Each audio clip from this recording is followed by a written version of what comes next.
Hi, my name's Dave, and you're listening to episode 78 of On the Bench, the podcast for scale modelers, by scale modelers, all about scale models.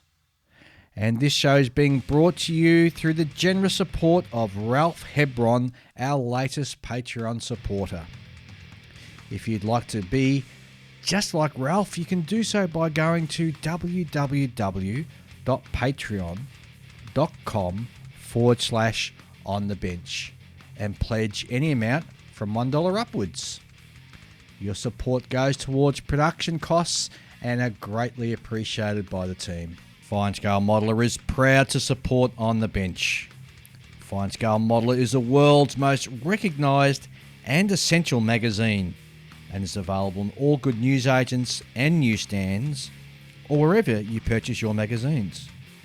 Alternatively, go to their website www.finescale.com and subscribe to either the print edition or the digital edition, or why not both? Go now. Go to www.finescale.com.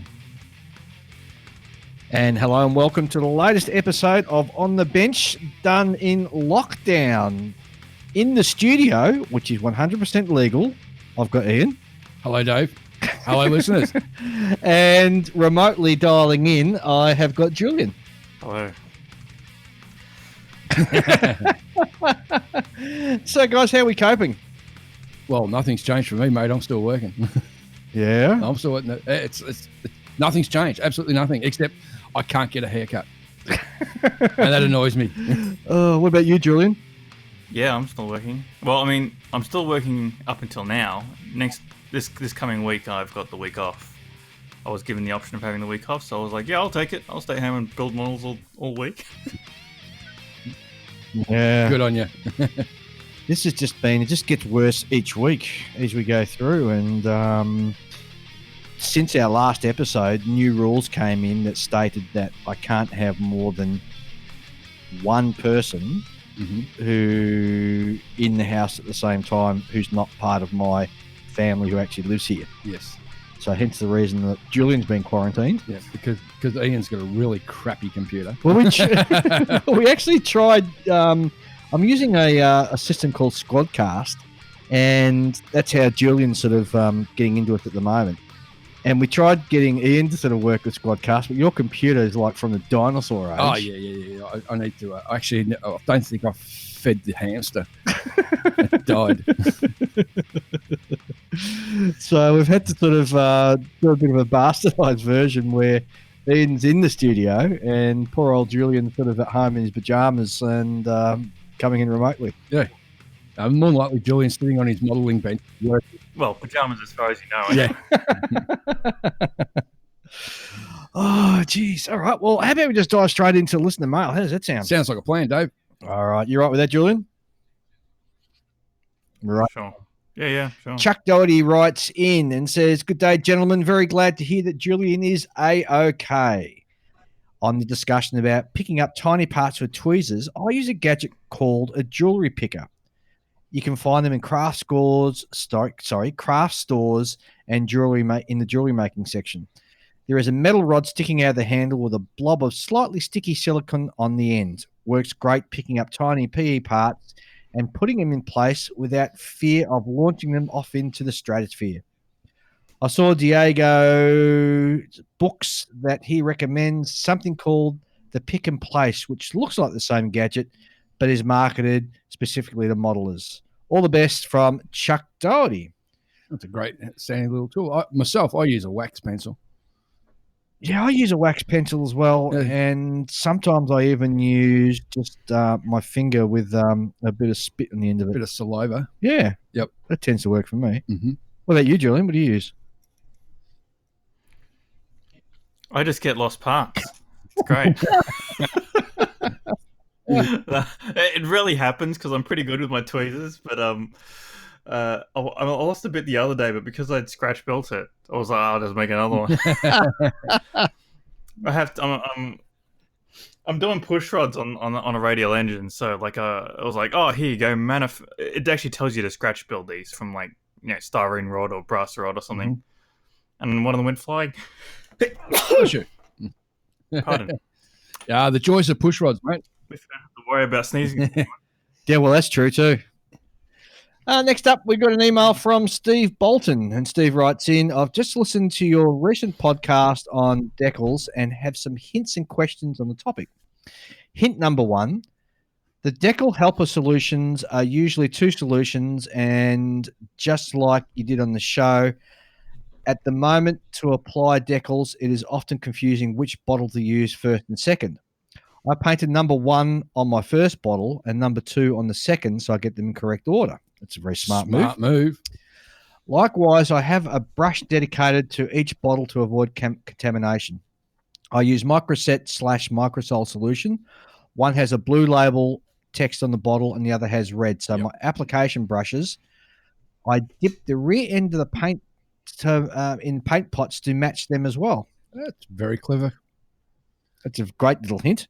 His second hint is destroying decals when applying. Pause and take a breath. Do your best position the pieces using a brush as best as you can. Even if you get it doubled under itself or end up with a gap, I just patiently get the most of the decal where it should be. Once it's set, and dry brush on a clear coat and seal it until it flattens the buckles. Once dry, you can use fine sanding to flatten bulges. Maybe another clear coat, and now it should be flat and stable to brush paint between gaps and pieces. I've used this successfully in old built models where the decals have started to crackle. Now the trouble with that is you got to really match your paint color right. And not only that, I would never lightly sand a decal. I'd be petrified of lifting the whole damn thing off. I've lightly sanded decals before. Have you? Yeah. And it works? Yeah. You just got to be really careful because you can go through them like it's so easily. So you got to be you got to use like the very, very light grade of paper, like a 1500 or upwards, and then very carefully, usually with a bit of put a bit of soapy water. That makes it nice and slippery, so you're not gonna the grit's not gonna catch and tear. It's I don't know about you two guys, but I'd just go nut and just get a new decal sheet and start from scratch. What about you, Julian? No, I don't have lately. I haven't had any problems with decals. I've done decals enough now that I've got a system and it works for me. You know, I lean really heavily on the decal softer, and that's all I really need. You know, I use it on, like, no matter the situation, I always use the decal softener. Even if it's, like, on the flattest, smoothest thing possible, still decal softener. Yes. Yeah, I'm the same. And Steve goes on to ask a question you deliberately avoided while I was hoping you would discuss. Where to get replacement decal sheets? I assume some folks collect scans of a kit decal sheets to print in order to replace any decals that they lose. Definitely a gap in the market for sure. People will complain about copyright, etc. When scans are done properly, it's fairly easy to print any specific scale to someone's needs, especially since getting decal sheets with from the maker can be difficult. Look, I don't think there's any issue. That question is sort of very similar to making a copy of a part from the kit you already bought. As long as you're using it yourself. Yeah, if you're not reselling it, it shouldn't be. I don't see there being an issue. I don't see it being a copyright issue either. No. So I'd more than if you're worried about the decal sheet you got not actually working, or even if you want to have an insurance policy, by all means, scan it, and then you can have that as a backup to sort of print off decals in the future. And that's a really good idea, though, isn't it? It Just is. Scan your decals when you get them, so you've automatically got them, and it's a good idea.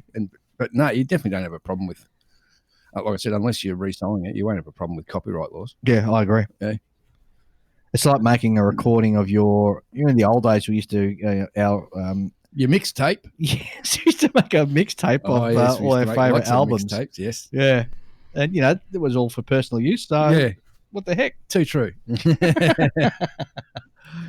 All right. Well, thanks for that, Steve.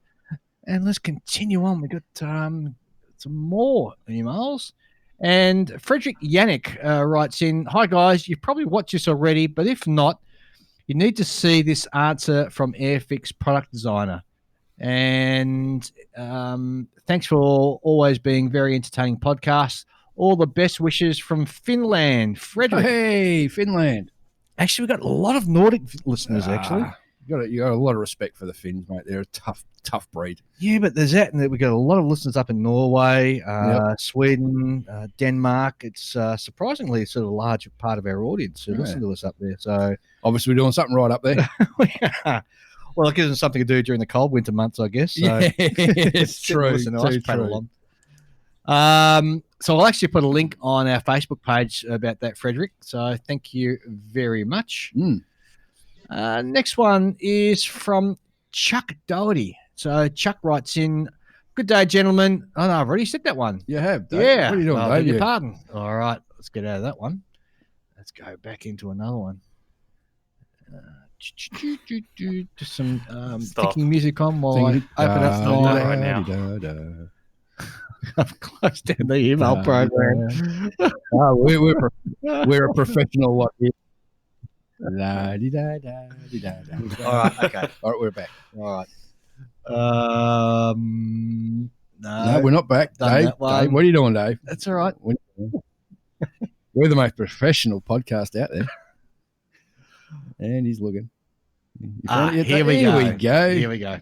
This is from Owen Dawson, and Owen writes, "G'day, benchers.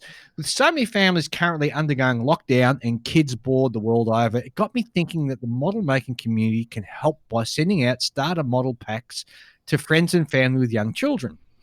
Not only could this help our mates who are trying to come up with creative activities for their kids, but it will also help thousands of children the world over discover the joy of model making. Yeah. And in doing so, it will help secure the future of this wonderful hobby by introducing a new generation. I myself have a 3-year-old and a 5-year-old. Although they are too young to build kits by themselves, I've gotten them involved during the lockdown by helping me to build simple kits.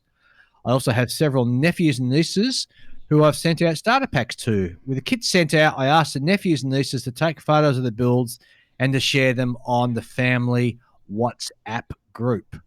As a result, we've had lots of photos shared, and it has helped to bring the wider family together during this difficult time. I've attached a couple of photos, and as you can see, I think we might have 1 or 2 model-making converts. Fantastic. If modelers want to take up this idea, they don't need to spend much money. Either raid the stash for easy builds or something cheap. I sent out a few Airfix starter kits complete with glue, paints, and paintbrushes, which are bought for about £5 at Christmas. Alternatively, kid-friendly Bandai kits can be bought from online Japanese model shops for less than £3. My starter packs, I sent one to each kid, along with a jar of glue, sanding stick, and a cheap sprue cutter for the family to share. All in all, it probably costs about less than £8 per child. Beyond helping mates out, I think there's a wider issue at stake for our hobby. I cannot express strongly enough how important it is that we bring a new generation into model making. I'm in my mid-30s, but most of the fellow modelers I see are my age or older. So with many pastimes for kids to take up nowadays, I think we need to bring this wonderful hobby to their attention, and there has never been a better time to do it. Keep up the great work, guys. I really appreciate your weekly podcast during the lockdown. P.S. Do you think the Juliettes would be a good name for Julian's Fanboy Club? That's a terrible idea. Cheers, Owen, North Wales.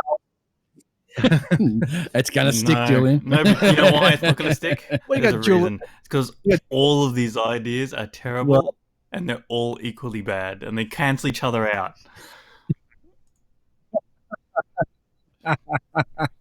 We've already got the suggestion of Julian's Jewels from Anthony in Canada. So, yes. But the Juliettes, that sounds like the Rockettes. It does, doesn't it? It sounds like a 1950s all-girls choir. Yeah, those. That was from Owen in North Wales, the United Kingdom. Thanks very much. Thanks. Owen. Yeah, that's a great idea too. That's a brilliant idea. Sending kits over, and I'd suggest some of the Bandai kits actually would perhaps be, especially for the kids about between the age groups of say about 9 to 5, or even 12 down to 5, because you've got those small Star Wars kits. Yep. You got those robots and stuff, which and you've got the robots which are sort of designed for the girls as well. Yeah. So I think you might be onto something. Oh, yeah, Man. it's not just the Bandai stuff. Like, is it? I think it's Hobby Boss or Trumpeter that does those basic 172 scale aircraft Yeah. kits. It was about 12 pieces all up. The Yeah. quick starter top ones or something like that. Years ago, something like that. It's like really easy. Yeah, and they're cheap as chips. Yeah, they're cheap as chips. And I had a work colleague years ago who wanted to get his son into model building. Yep. But his son didn't have the patience to paint or decal. Yep. So I bought a couple of these kits, painted them up on the sprues, decaled them up on the sprues, reboxed them, and set them down. Now, that's a good idea. So all the young folk, because he was only about 5 or 6, all he had to do was just cut them off the sprues and glue it together. What a great idea. And he was wrapped. He had his Messerschmitt and his Spitfire, and he was racing around the lounge room.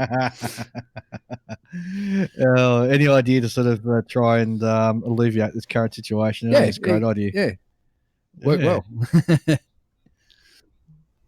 All right, that's it for listener mail. We do have one more from our secret correspondent, but I'll reserve that for when we get into what's new, because he sent in a whole heap of stuff. Oh, groovy. So sounds good. How about we roll straight into what's new? I reckon that's a great idea, Dave. All right, and the first cab off the rank we have is an announcement from TACOM, which is let me get to bring it up. Gosh, a bit slow here. It's a Type 94 naval gun, which is calibrated for use on the Yamato. What scale is that? It's in 1/72 scale. That'd be a pretty decent kit then. Yeah. At 172 scale, one of the full turrets. And it's the number 2 main turret. Oh, it's the second one back. Yep. Now, when I first saw this, I was a bit worried because I thought it might have been an April Fool's joke, but apparently it's not. It's something they're actually doing. So I reckon that is absolutely brilliant. Yeah.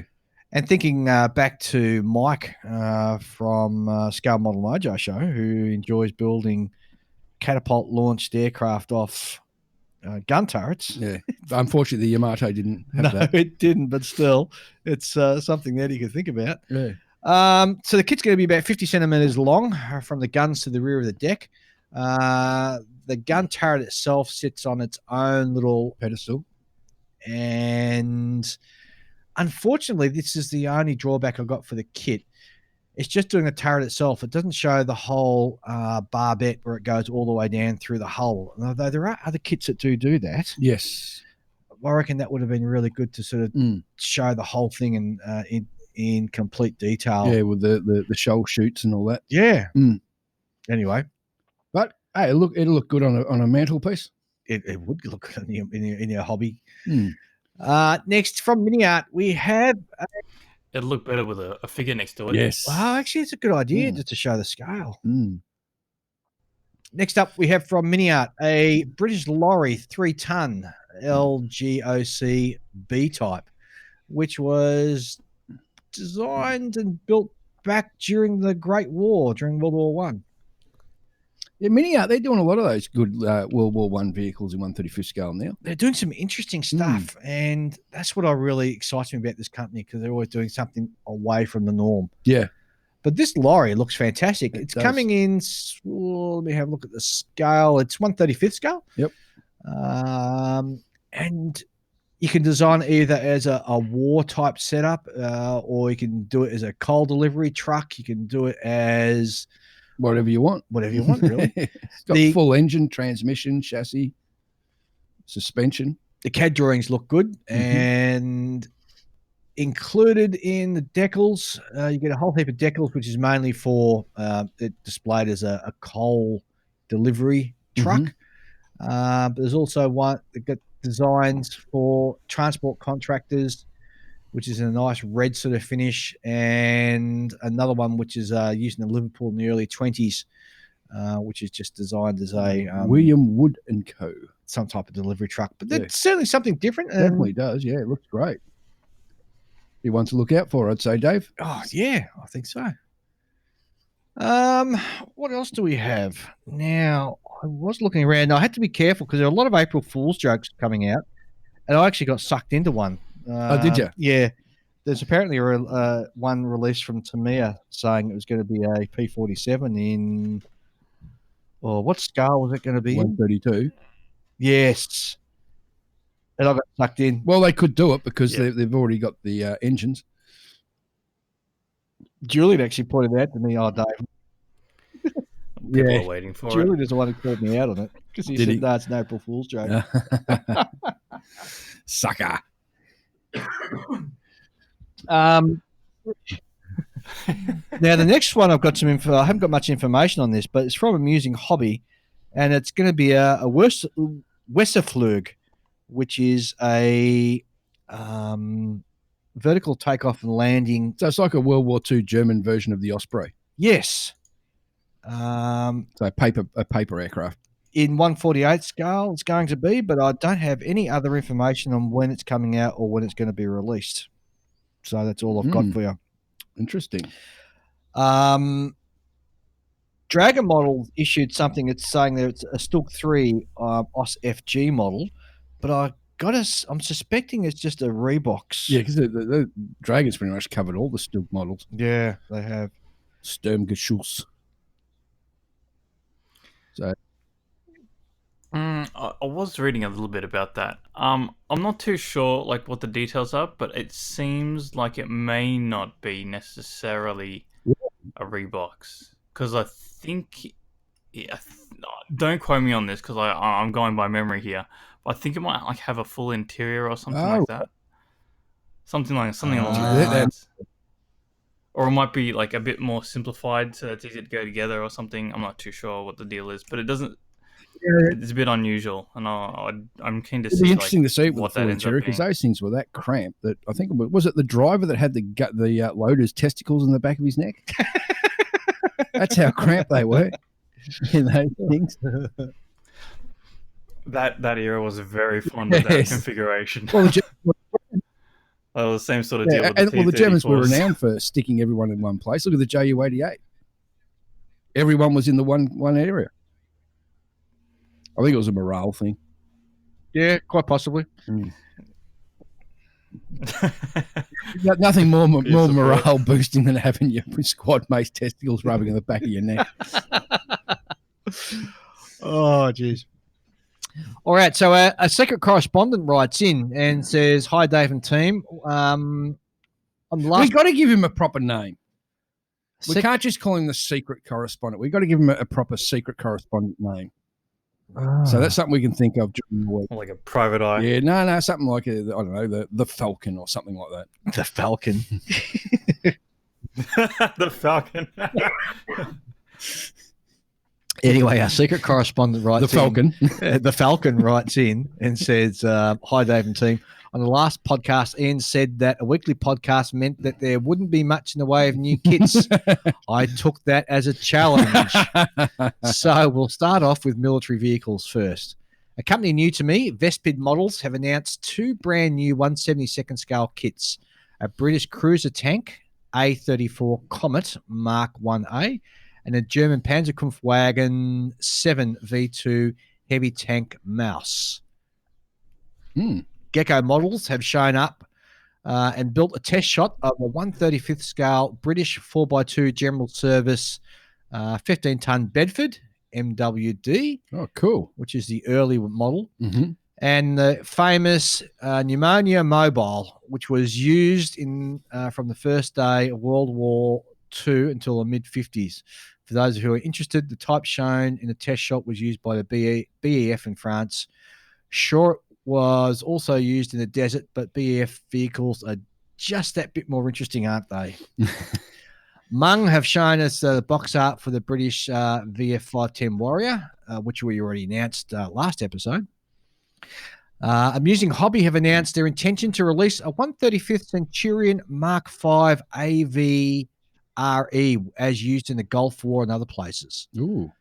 ICM have announced a Battle of Britain combo kit. You get one Soviet T-34, beg your pardon, Battle of Berlin combat kit. You get one Soviet T-34/85 and one German Panzerkampf Wagen 5 King Tiger. Sorry, 6 King Tiger in the same box. You expect it to be cheaper than buying the two kits separately. If not, what's the point, he says. Hobby Boss have shown CAD renders of a 135th German 3.7 centimeter Pak 35/36 Panzerkampfwagen 35R. Basically, it's their 3.7 centimeter German anti-tank gun perched on a turretless Renault R35 tank. Doesn't seem like much of a big improvement, but that's the Germans for you, he says. Hobby Boss have also shown CAD renders of a 135th USAF MX706E2. This is a Vietnam-era armoured car based on the M706 Commando light armoured vehicle. The turret's been replaced by a raised open casemate with a 50 cal and an M60. It has a USAF in the name, so we might be able to presume it was used once for airfield defence. Yep. This could be certainly an interesting kit to get. Definitely. Trumpeter have released box art for their 135th MAZ 74110 tractor with a transport trailer tractor. I think we can safely predict it will be very big and very expensive. Huge. So the Falcon continues on in aircraft news. Amusing Hobby have shown box art for their 148 Wesserflug P1003. This is one we just spoke about with Amusing Hobby. Yep. That's the 1945 Luftwaffe version of the V-22 Osprey. Getting back to the real world, RS Models are releasing 2 148 kits of the World War II Japanese Masu KI-79s, the single-seat KI-79A and the two-seat KI-79B. The KI-79B was an advanced trainer version of the Nakajima K-27, which was known as the Kate fighter. And the KI-79 had a different engine and airframe changes that made it look distinctly different from the KI-27. That sounds very interesting. So these two are welcome releases for Japanese aircraft fans. Sevelda have just released their 148 MIL 24V/VP Hind E. Oh, behind. As well. And what scale is that? It's in 48 scale. That'd be huge in 48 scale. Well, at least they did release it, but for now, Russia's closed for the current virus. So yes. Zvezda has been forced to shut down for a while, maybe a few months before the kit's widely available. Mm-hmm. Of course, we've got the Airfix 148 DH89 Tiger Moth, which is finally out. Yay. Let's hope they get it right, or we'll never hear the end of it. Because I'll be getting one. And I'll probably be grizzling about it. Oh, well, we'll see. ICM are releasing their 148 scale Heinkel HE111Z Zilwing. Oh, Zwilling, which is that's the two Heinkels joined together at the hip. Which was designed for glider towing. Towing the Messerschmitt 323. That great Geigens. Yes. How long will it be before someone announces a 148 scale Messerschmitt 321 for it to tow? Yes. 321, yeah. 323 was the propeller, the engine-driven one, yeah. Yeah. Oh, okay. Well, didn't the company bring out, I was sure someone bought one out in 135th scale. In 135th scale? Yeah, I've seen photos of it. 321. I think it was a 321 or a 323 in 135th scale. It was huge. Oh, okay. That doesn't ring any bells for me. He goes on. Academy seemed to releasing a 148 kit of the Apache attack helicopter. The AH-64. Yes, looking like it may just be the rebox of another company's kit. Suggestions are it may be the IMEX kit. One of the retailers is saying it is the ex-Hapdong, but seems to know who. It doesn't seem to know who they are, so we'll have to wait and see. Mm-hmm. And finally, in ship news, he's talking about the 1/72 scale gun, which we just spoke about with the main turret number 2. That sounds more like a chook. So that's it from the Falcon.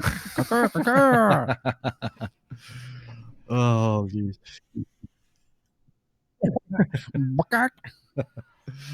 Well, that's it for what's new in the modeling world.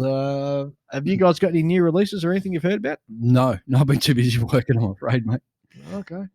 Julian? I do recall, like, Edward has posted some cat up of their upcoming a Spitfire Mark 1. That was interesting Oh, to look at. okay. They're Yeah. doing a Spitfire Mark 1 now. Oh. Yep. And I've just bought the new one. Damn you, Edward. Damn you, Edward. Well, you'll be able to buy and compare the two, how they both build. Yeah. So you can sort of let That's us know. one way of doing it. Yeah, It true. is. All right, so let's get on to what the main subject is today. Which is? I don't know. The old wow. I think we're just going to have a bit of a gibber. Actually, Julian's bought yet more kits. Have you not? I have. Yeah, I have. Go on, tell me what you've What bought. did you get? Well, the first kit that I bought was the new RE 2000. Is it 2005 Sagittario Italian plane by Special Yeah. Hobby? Mm-hmm. Yeah. As soon as I saw that thing was in stock, I bought it. and then while I was there, I thought, I'll buy some more things. So I did, and I bought the Edward Henriette HD1, which is right, limited edition boxing in Italian markings. It was only $30 for a limited Edward limited edition in 48 scale. So I was like, Right. Yeah, that's why not? very cheap. Yeah. And then I took a gamble I on heard- possibly. Yeah, go what? Mm-hmm. No, go on. You're So saying? I took a gamble on another third kit, which is the Special Hobby Breda BA65, which is a very ugly plane. You'd love it. I know the kit. Yeah, I've seen it built a few times. Yeah, it's a lot of work. You got a lot of work. We'll see how it goes. It's the one with the Yeah, turret in the so, back. It looks so weird. Yeah, it does look very strange. Yeah, I saw earlier this morning, I was browsing along, and later on the year, Airfix is going to be releasing, I think it's a Spitfire 16s in racing schemes. Airfix will be releasing that end of the year. Interesting. So you get to see some nice racing schemes, yeah. Depends what the kit's like, though. Wow. So, yes. But let's just say at the moment, there's a lot of model building going down. Been keeping in touch with me, mate, up in Andrew up in the where is it? Georgia. And this guy, Georgia, the former Soviet Republic of Georgia. Not to be confused with the state of Georgia in the US. Yeah, my mate Andrew Webb, and he's just knocking kits out like every couple of days. Just putting me to shame. Not happy.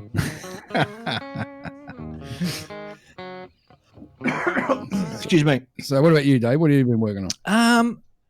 Absolutely nothing, because I've been working. Yeah, so you get a bit of weekend. Today's Saturday, so after we record this, I'll sort of do the post-production and pump this out. But I've still got that Zeppelin in there that I want to get into. Yeah. And so I've got full plans today to sit down and do it this afternoon. Yep. Because everybody's in lockdown, we can't go anywhere. So that means tomorrow I've got all day to sort of sit and fossick and puddle around in my modelling room. Correct. Puddle around, that's a funny term. Anyway. And of course, next weekend we've got Easter coming up. So I've got about a week off over Easter. So I've got 4 days off. So it's going to be interesting to just sitting down and locking myself away for a weekend. Well, I'm gonna hope over that break I'll be able to finally start get some paint down on the Canberra, because I got the wings on the Canberra. Oh, okay. Found out I think it's the left wing. The top of the wing, it was short shot. Yeah, you were saying last episode. Yeah. So that's all fixed up, and the amount of low spots in the wings too. So here's a question for you about, you've just triggered my curiosity. When you're building aircraft, do you attach the wings before you paint, or do you attach the wings after you paint?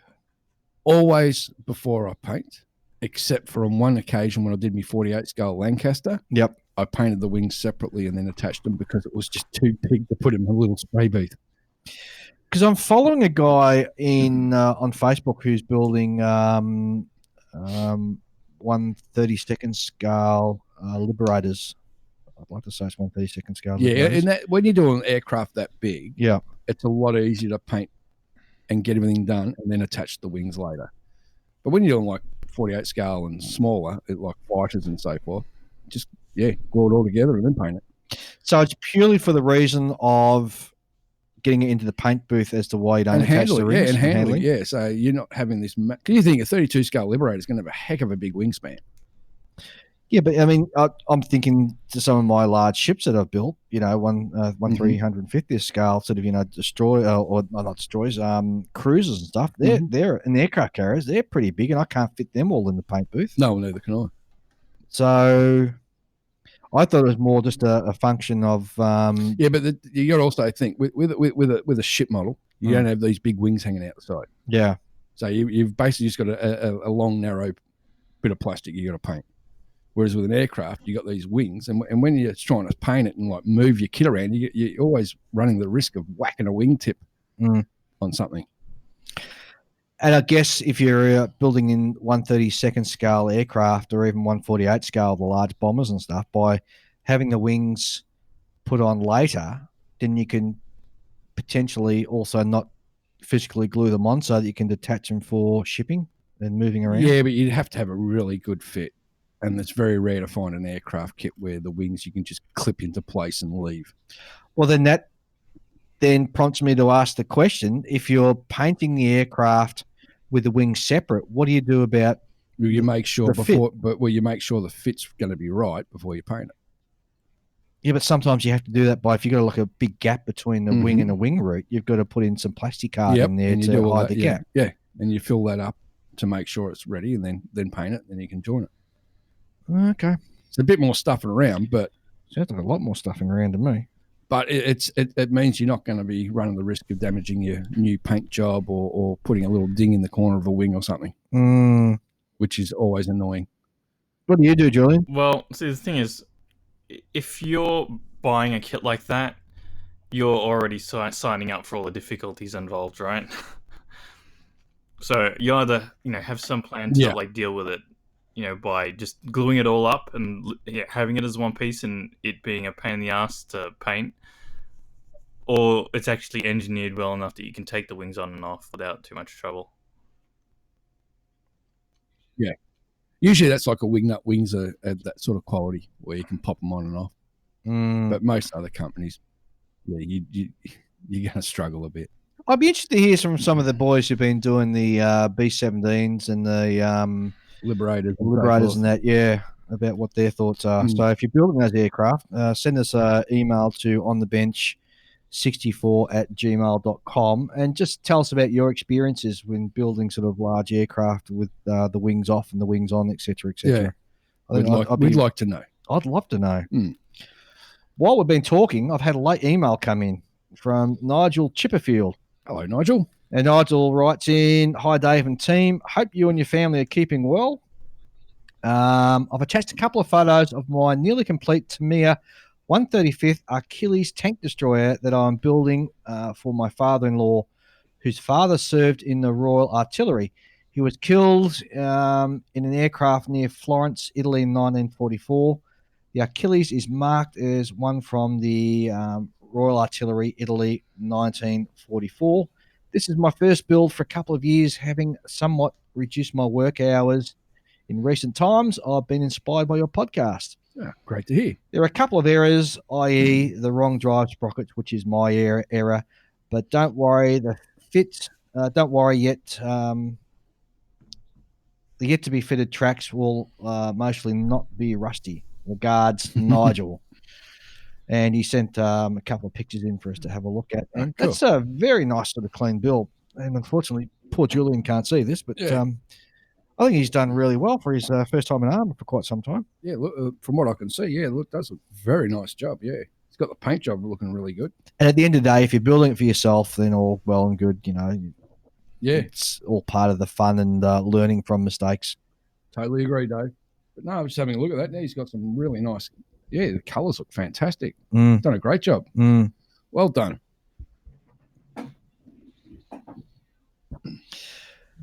It's really been interesting seeing how the modelling community's been sort of coping with the new restrictions of movements, and how different model clubs and everything have been sort of doing online model meetings and Yep. stuff like that.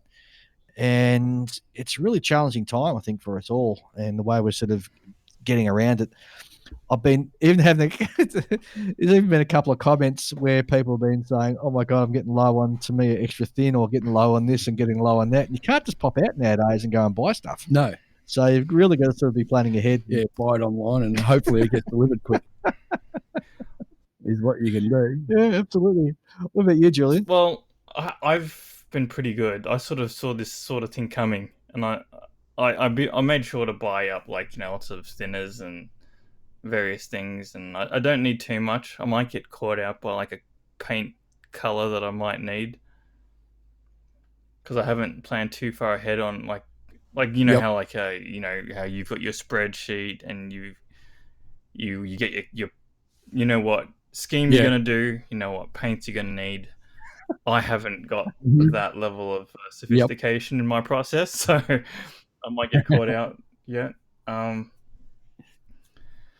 One thing I was thinking of is that you're going to have a lot of modelers who are staying home and going, yeah, now's the time to build, and they're going to sit there and get the time in at the bench. And it reminds me of a tale that I heard of, like a modeler who had been planning to do exactly that when he retired, and he did it. Like, he didn't just sort of laze around once he retired. No, he actually just sat down every day and just started building lots and lots, lots of hours. And he ended up getting deep vein thrombosis and almost dying from it or something. Because he wasn't moving, he was stuck in the one position. Yep. Yeah. So, cautionary tale. Maybe Get up get and up and walk around once in a while. Yes. If I was to sit down and just plow through my entire stash, I do not have enough display space for all the models that I would complete. I'm in the same boat. I don't have enough years left to complete all the kits in my stash. So I'll be long dead before I get through half of them. So this is, you know, there's so many sort of challenges and sort of questions being thrown up. So I'm thinking to myself now, if I haven't got enough display space for all the kits I've got in my stash, then I'm going to have to start making some ruthless decisions down the track at some point. Yeah. Either get rid of some of the stash or get rid of some of the models I've got on display. Yeah, you can do that. Well, it's a bottleneck issue, isn't it? Like when you're young, the bottleneck is you got plenty of time, but you don't have enough money, right? Mm-hmm. And then as you get older, you got enough money, but you don't have enough time. And then once you got enough time and money, you don't have enough space. Yeah, or you're that old, you got the DTs and you got shaky hands and your eyesight's failing. And but the thing is, at the moment though, everybody's got. It's always going to be something. But at the moment, everybody's got enough time, and given that they've got stashes in which they can just, you know, reach into and just grab a kit, it's not like they haven't got enough money. So we're at a unique point in our modelling history where we've got enough time and enough money to sit and just do whatever we want. Yeah, as long as the spouses are happy with that. Well, yeah. Could you imagine? But then again, can you imagine what next year's model competition is going to be like? It's going to be huge. They're going to be massive. They're going to be absolutely huge. Massive. Yeah. Because all these people have all these great kits to go and take in the show. Yep. You got all the kits they were going to take. Because that's the one thing that really disappointed me about the cancellation of Expo this year is I won't be able to get to see the Mad Max car built. Oh, you'll see it next year. I'll have to wait to watch it, see it next year because I've been hanging to see that model kit built. But you're right. There's going to be an explosion in kits being displayed, and I'm wondering whether some of the modelling competitions are actually going to be able to cope with the influx of new models that will be going on the tables. Well, I reckon they'll be asking for a lot more judges at Expo next year. Oh, that's a good point. Not just Expo, but all the modelling shows. Yeah, because there'll be so many more kits. It's going to be great. Yeah. Unless some of these competitions don't go ahead. And this has killed them off, which we're hoping doesn't happen. But no, I think they're fairly resilient, so that we won't see that as an issue. But yeah, that's interesting, isn't it? Yep. What a terrible sort of situation to be in, having too many models on display to judge. Yeah, I got an interesting present this week. Oh yeah. Yeah, one of the guys at work was said, his brother had a couple of boat models that he started years ago and put away and didn't think anymore. So he dropped them into me. So now I've got a couple of wooden 1800s British ketches in my collection. Oh, seriously? Yeah. The Scottish made and is one of them, and I can't remember the other one, but yeah, everything's there. So who's the manufacturer? Oh, is it Amati or something like that? Something like that, yeah. Marty, I think. Yeah, so. I think it's an Marty Italian something. company. Yeah, It's, they're definitely Italian company. Yeah. But they got everything in them. They're really nice looking kits. And you say you got 2 kits? Yeah, I got 2 of them. So you reckon you're going to build both of them? No, I'll build one. Oh, okay. Yeah. What are you going to do with the other one? Do you want it? Oh, yes. All right. No Do worries. you want I'd love it? to build a Just wooden gives ship. it away. Well, one of them, they've been started. Yeah. Like one of the hulls pretty much finished, and the other one is basically just the plank, just the framework of the inside done. Yep. So I'll have a look. Whichever one I don't want, I'll give to you. Done. You can have a wooden ship to build. Woohoo! Hey. I've always wanted to do those on one of those wooden ships where it's sort of split. It just shows a center section. I had actually. We've spoken about this before on the podcast. Because yeah, funny enough, what was it last weekend? It was nice weather, so I popped around to see my mother and mow her lawns. Yes. And as I was wandering through the garage, I spotted, look, there's my old HMS Victory center section. Oh, really? Yeah. How's it stand up the time? Not very well. I think I've lost the hull. Because I remember when I bought that was nearly a metre tall. Yeah, very expensive too. Yeah, it was very expensive, and I was like, I want to. Because I remember when I was younger, I went to the hobby shop there in Dandenong, and it was I can't remember the name of the hobby shop. It was one down the back of Dandenong somewhere, and always wanted to buy a wooden ship. And then I saw it there. It was the Vasa. Oh, yes. And I pleaded with me dad, can I get that? No. So he ended up getting me this cheap French fishing ship, which I started and got bored within about half an hour. So in a way, maybe it was a good idea at that young age not getting me the Vasa. Yeah, absolutely. But it's always intrigued me, those wooden ships. Yeah, I'm the same. So I want to put my hands on one of these and see how I go with making it. You got to get your plank bending skills all sorted out and everything. And learn how to sew so I can do the sails. Yes. Rigging, all the proper ship's rigging and that. Oh, the rigging's easy. Yeah. Yeah. Well, you got those weird little, I think they're tensioners where they got those round blocks with the 3 holes. Yeah. And you got to like wind the rope in there and you got to do all that sort of stuff. Yeah, make up your rat lines. And, yes. Yeah. Was it block and tackle? Yeah, that's it, the old block and tackle, but the old style where there's no wheel. It's just these 2 round things with 3 holes and you pull on one rope and it pulls everything tight. But no, they look quite interesting. Oh, well, we'll have a look at it and see how we go. So I'll be very keen and interested to have a look at that kit. Definitely. But yeah, but no, this weekend I'm actually going to be painting a figure today.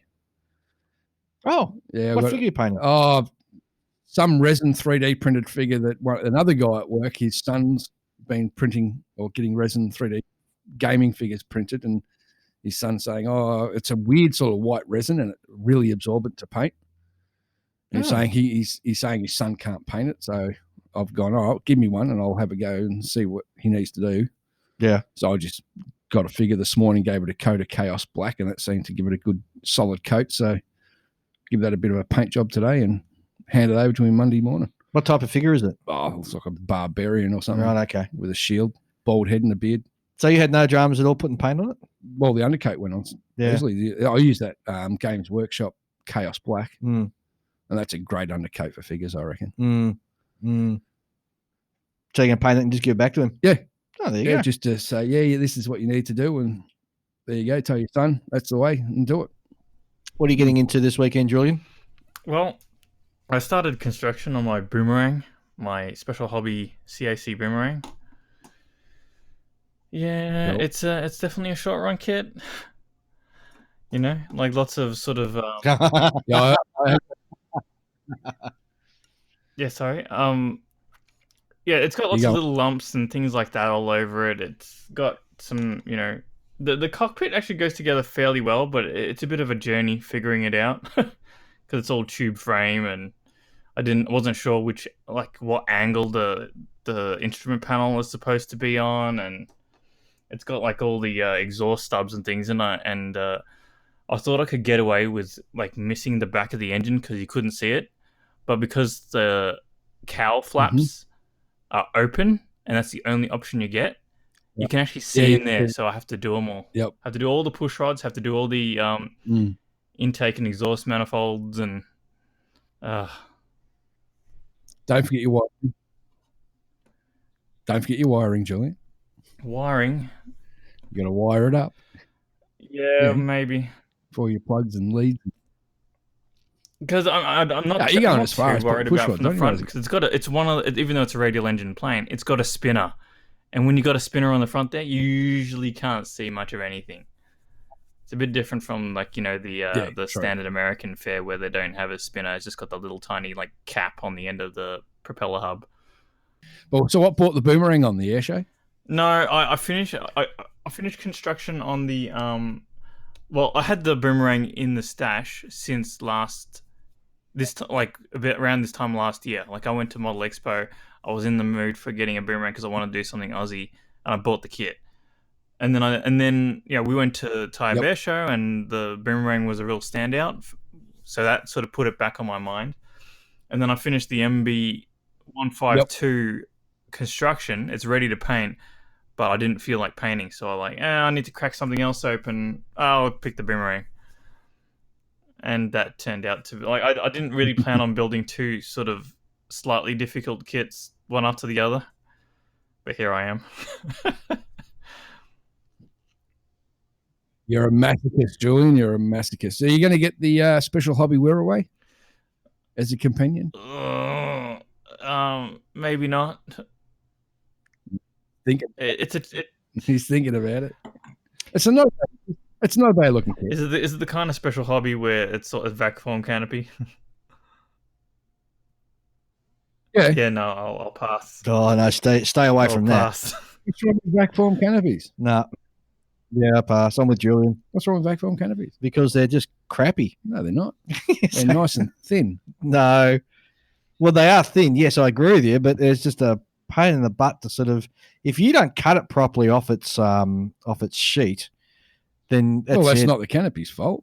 I know. That's what I'm saying. If you don't cut that properly along the exact line, and mate it to the aircraft, it's going to look terrible. No. I've used a few vac form canopies, never had a problem with them. It's something that I don't even want to go near. Yep. If the model hasn't been supplied with an injection molded canopy that fits properly, then I'm not even touching it. Oh, really? Yep. No, I don't mind it. Yeah, I'm with you.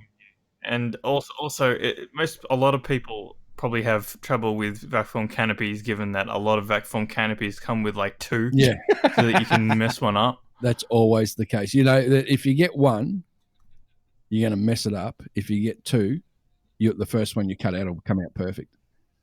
That's just the way it works. But no, the only time I ever had it is. Yeah. The only time I ever had with the vac form canopy was the classic airframes MiG-3.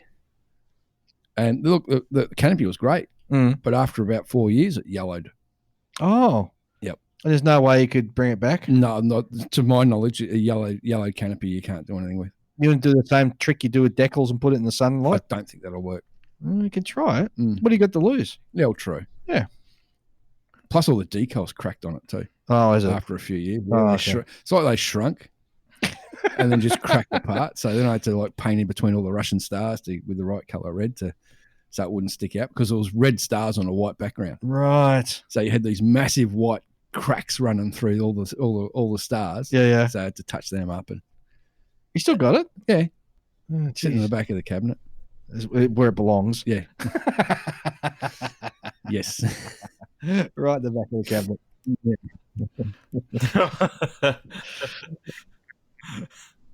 all the shameful ones go to the back. Yeah, you want to see the ones that don't even make it to the cabinet. Yes. Yeah, well, that's right. They end up in the bin. Yeah, same here.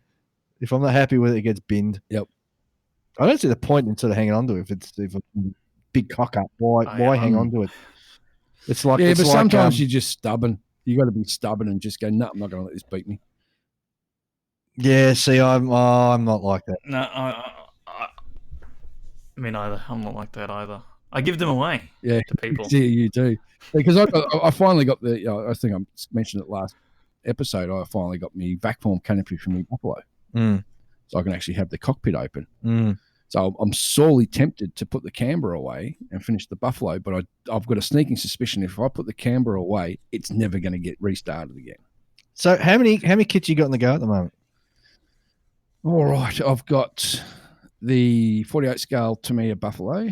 Yep. I've got the 48 scale FX Canberra.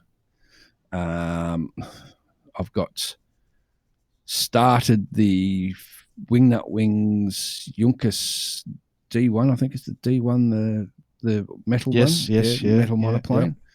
And I've got the old, which has been sitting there for about 5 years now, the old Dragon M51 Super Sherman Isherman. Oh, Israeli one. it's just sitting there. That's just sitting there because it's the photo etch guards are a pain in the bum. Wow. If you're saying the photo etch guards are a pain, they must be the really reason hard. I'm saying they're a pain is because where they join onto the gearbox cover, that rounded section at the front of the Sherman tank, the photo etch is flat where it mates against a curved surface. Oh. Yeah. So how do you do that? I'm still trying to nut that one out. Julian probably knows what I'm talking about, don't you, Julian? I remember going over to your place and having a look at it, and I thought of something, but I can't remember what that thing was. It was a while ago. Yep. Yeah. And then what was it last week, I think, or the week before, another one of our listeners, Chris, hands me a photo etch sheet with the whole new front guards. He says, finish your Super Sherman. So I've got replacement guards. So it's just a matter of nutting them out, putting them on there, and then painting it up. So that's my 4 kits. Julian, do you have many kits that are sitting there or shelf coins? Yeah, I don't think so. I mean, I don't really count anything that can fit back in the box.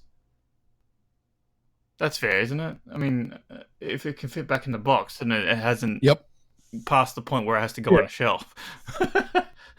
I've got a few things that I've started a little bit though. Like I've got the they're not really there's stuff that I could just pick up and it's still like I have to build the entire kit. Like for example, I've done a little bit of the new Edward Focke-Wulf Ramjager that came in a double boxing that I bought. Yep. I've got like a few, like I've got the wheel wells glued into it. I've got some cockpit stuff done. I think why I stopped was because I got to the point where I needed to put seat belts on it, or something, or just paint the cockpit. And I just thought, well, this is a good place to stop. I'll leave it here. I also started working on the MLRS that I bought not too long ago. The Finnish MLRS. The rocket launcher thing on the track base, yeah. I got a bit of that done. It's got a lot. That's a very involved kit, so I haven't, and I don't need that finished for quite some time. So I haven't needed to go back to it. I just sort of started it because I needed something to do, and it was there, and I had it on hand, and I thought, I'll just start gluing some pieces together. But I've mostly eradicated the whole starting and then dropping it and then going off to some other kit. Because I find like I get more stuff done, and not gonna lie. I mean, this podcast has sort of changed my habits as well. Because I want to be able to say, I started this. I've been working on it for this many, podcast episodes, and now I've finished this one. Although I haven't posted many photos as of late of stuff that I've finished, which is something I need to work on. But yeah, I mean, it's not like I try to like work on one thing at a time. Force myself to what's the word? Focus, rather than being a bit sort of ADD and just darting from one project to another. Yes. Yes. But I've been chatting one of our listeners and club members, Chris, and he's doing a production line on Focke-Wulf 190s at the moment, and he's using the Tamiya kits, but he's changing over the wheel wells from Dragon, because the Tamiya wheel wells are very basic, whereas the Dragon wheel wells are a lot more detailed, and he reckons they fit really nicely. So he's doing a bit of cross kitting there. See, it's one of those things, right, where when you think about it, it's a scale model. So if the model is scaled correctly, it should always fit. But we always expect it to not fit if you try to cross parts between multiple kits. Exactly. Totally agree. Yeah, Totally he was agree. actually speaking to me about that, and he was saying that the reason why he's using Dragon parts as well is because nobody uses the Dragon kit anymore. They're cheap. No. Yeah. Well, he was saying you can now buy TriMaster kits for under $30. Whereas I remember when I was originally buying TriMaster kits, they were $70 plus. And he has no issues fitting the Tamiya or the different kit parts to each other. They fit quite well. I reckon it fits great. Wow, there you go. The only problem he had was he was using a CMK detail set to open up the gun bays. Wrongs wouldn't fit. No, He had to scratch build the gun bays. Yep. But he says, no, just because the Tamiya wheel wells are really basic. Like your 30 mil, I think it's your 30 mil wing cannon. They're actually molded into the wheel well. Oh. So they're like a half circle. Yeah. So they're not like a full barrel. Yeah, Whereas the Dragon ones, you actually get the full barrel that runs through the wheel well. Right, okay. Huh. Makes a big difference. There you go. While you guys have been chatting, I've had another email come in, so let's read it out. Yep. It comes from Mike Luck. And Mike writes in, "Hey guys, just had to comment after listening to the last show. You mentioned putting some of your childhood projects to their end with firecrackers, and it brought me back to middle school. This might be a bit blasphemous for you shipbuilders, but we would build battleships and cruisers and practice our BB gun aim by taking the turrets off one at a time from various distances. Man, it was fun, but a huge waste of kits. Anyway, thanks for the entertainment during the quarantine. Weekly episodes are greatly appreciated. Mike Luck." Well, the question I've got is, did they have them floating in water as they were shooting at them? Was it plunging fire as well? Yes, exactly right. Mike, you've got to let us know. Yeah. Did they actually have them floating in the water? Because that would have made it slightly more difficult if they're sort of bobbing around trying to shoot the turrets off them. It's true. Oh, I never had BB gun. Have you seen those floating ship RC models that have actual like sort of BB guns mounted on them, and they get them to shoot at each other? Yes. Wouldn't that be a great hobby to get into? Yeah. But, if you had lots of money. But there's certain rules. The thickness of the side armor can't be past a certain sort of width, or they're built in such a way that they will actually take damage and purposely sink. Which means you lose everything. At the bottom of a lake. Somebody goes in with waders and just fishes them out because there's some critical parts that you need to rebuild. Yeah, true. So, but what a great little hobby, isn't it? Yeah. And then you see those radio control guys. Sometimes they have a all in battle in the air. They'll just make an airplane up and just fly around. They have like the streamer behind them, and you got to chop the streamer up the propeller. Well, there's that, but the last one flying wins, so you purposely crash into each other and all sort of stuff. Oh, these people must have more money than God. Yeah, but if you just got a simple little engine on it and a couple of servos, and you scratch build the aircraft and just take off and fly, I reckon that'd be fun to watch. It'd be a lot of fun. Yeah, too true. Too true. Oh. There was quite a resurgence, like a lot, like a number of years ago, people started getting really into that RC stuff, and now it's all died off. Yeah, and I reckon it's because people have crashed their stuff and they've realized, I can't afford this hobby. I'm getting out of it. But then a lot of the new kits that came out they're called ARFs, almost ready to fly, ARFs, and it was styrofoam. You just sort of clip the wings together. Pop the battery in, electric motor, and bang, off she went. Yep. And I don't know. I don't know whether it's worth sort of getting somebody in from that sort of site, that hobby or not, whether there's much crossover or not. But, Not really. But I think it's still a viable hobby, and a lot of people are still getting into it. Oh yeah, you go to a hobby shop now. Well, it's also shifted more to drones now. And it's shifted Yeah. more to vehicles as well. It's a huge market. You go to a hobby shop now, and at least a quarter, if not half, the shop's taken up with RC stuff. Oh, the local one down here is Yeah, pretty absolutely. much 3/4 RC Yeah. and a quarter plastic modeling. Yep. Absolutely. And, and that section's always full of guys coming in with their RC cars and getting bits and Yep. pieces for it and add-on stuff. So Yes. yeah, I think it's certainly alive and well. Oh, definitely. But it's not as good as our hobby. No, it's not. Our hobby rocks. Our hobby, right? I mean, there's a little bit of overlap there. You got some people who like to paint up their RC models like very realistically, and like Mhm. I'll occasionally see like some video. Like I saw a video not too long the other day of it looks like a truck or something, and then it's going through all this muddy terrain, and then it falls over, and you're like, oh, he's lost it, because you don't realize it looks like it's the real thing. And then you just see this like Yes. kid walk up beside it, and you're like, "Oh, that kid's the size of Godzilla." you know? And that's when you know. Yeah, it's I've seen that video too. I thought exactly the same. I thought it was a real truck. Yeah. Yeah, I always like the Tamiya 1/16 scale radio control tanks. Like you're paying well over $1,000, but you get those Tiger tanks with the full sound and lights, and they just look amazing. Absolutely amazing. But you can really sink your teeth into detail on those things up too now. Yeah. But I don't know. I'd find I'd get bored pretty quickly with it once I've sort of driven it around a couple Yeah, of times. that's right. Yeah, that's the thing. I'd get very bored with it. Yeah. And then you've just spent what $1,500 on something you've probably played with for 20 minutes, and then gone, yeah, that's enough. No, not played, operated. Yes, Dave, it's playing. No, it's operating. We can admit we're playing.